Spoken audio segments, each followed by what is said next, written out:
I've always been interested in working with my hands and in making things, whether that's fixing something or making something or whatever it may be. I've had an interest in boats for quite a while, boats and ships and all things nautical. It was my 40th birthday and my good lady wife organised a kit for me. Actually, it was the first boat I built was actually a kit.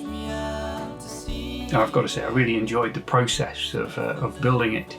And then in that process of building it, I also adapted it slightly as well, because I had an idea in my mind as to how this was to look and how I wanted it to be. So, and that probably started me on the road thereafter. And from then on, I would get an image in my mind of what I wanted to make and what it would look like. And I suppose, in some ways, for me, a model boat is a bit like a three-dimensional picture where people would draw on a sheet of paper and they would draw and they'd have the image of what they wanted this to be.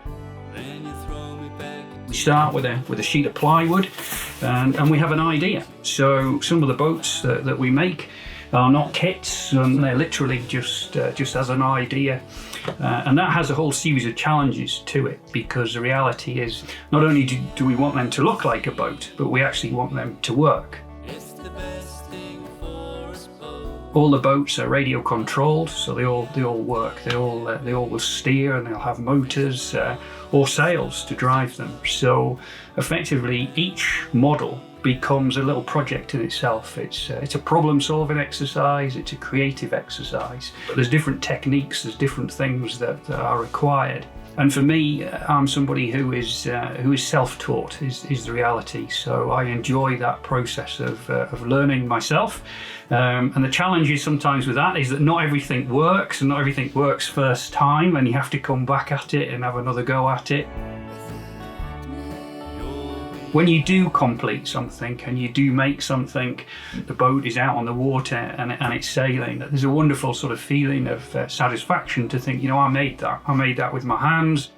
That was something that started off as a flat sheet of ply or of timber. And in some instances, some of the boats are made out of effectively recycled materials. It's something that I find is very absorbing. Great to come home from work, and once the dog's walked and we've had tea and caught up with the family, I can come down here to the model boat workshop and come and lose myself quite easily for quite a period of time. The interest in boats probably goes right the way back to when I was young, and in fact this model here behind, or this representation here behind, was a boat that I made when I was at school. So this goes right back to when I was at school. And this used to sit on my desk, in my bedroom, on my desk, and then effectively it's come down here to the workshop, and I still have it here. This is perhaps where it all began. Push me out to sea, baby. There's nothing left for you to do. We did our best with our love.